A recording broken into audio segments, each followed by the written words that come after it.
سچ مچ ہونے والی، وہ سچ مچ ہونے والی کیا ہے؟ اور تم کو کیا معلوم ہے کہ وہ سچ مچ ہونے والی کیا ہے؟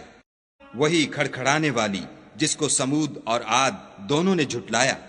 سو سمود تو کڑک سے ہلاک کر دیے گئے، رہے عاد ان کا نہایت تیز آندھی سے ستیہ ناش کر دیا گیا۔ خدا نے اس کو 7 رات اور 8 دن ان پر چلائے رکھا، تو اے مخاطب تو لوگوں کو اس میں اس طرح ڈھے اور مرے پڑے دیکھے جیسے کھجوروں کے کھوکھلے تنے۔ بھلا تو ان میں سے کسی کو بھی باقی دیکھتا ہے؟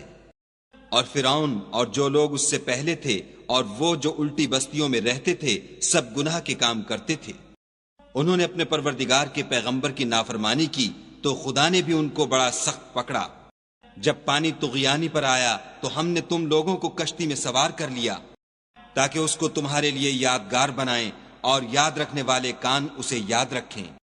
تو جب سور میں ایک بار پھونک مار دی جائے گی اور زمین اور پہاڑ دونوں اٹھا لیے جائیں گے، پھر ایک بارگی توڑ پھوڑ کر برابر کر دیے جائیں گے، تو اس روز ہو پڑنے والی یعنی قیامت ہو پڑے گی، اور آسمان پھٹ جائے گا تو وہ اس دن کمزور ہوگا، اور فرشتے اس کے کناروں پر اتر آئیں گے، اور تمہارے پروردگار کے عرش کو اس روز 8 فرشتے اٹھائے ہوں گے۔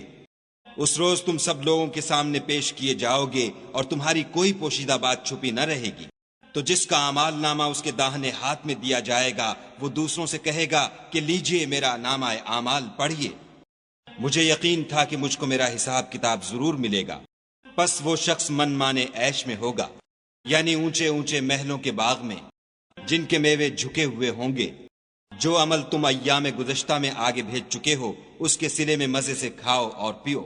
اور جس کا نامہ اعمال اس کے بائیں ہاتھ میں دیا جائے گا وہ کہے گا اے کاش مجھ کو میرا اعمال نامہ نہ دیا جاتا اور مجھے معلوم نہ ہوتا کہ میرا حساب کیا ہے۔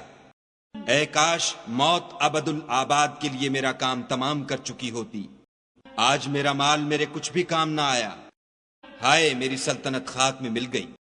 حکم ہوگا کہ اسے پکڑ لو اور طوق پہنا دو، پھر دوزخ کی آگ میں جھونک دو، پھر زنجیر سے جس کی ناپ 70 گز ہے جکڑ دو۔ یہ نہ تو خدائے جل شانہ پر ایمان لاتا تھا اور نہ فقیر کے کھانا کھلانے پر آمادہ کرتا تھا، سو آج اس کا بھی یہاں کوئی دوست دار نہیں، اور نہ پیپ کے سوا اس کے لیے کھانا ہے، جس کو گناہ گاروں کے سوا کوئی نہیں کھائے گا۔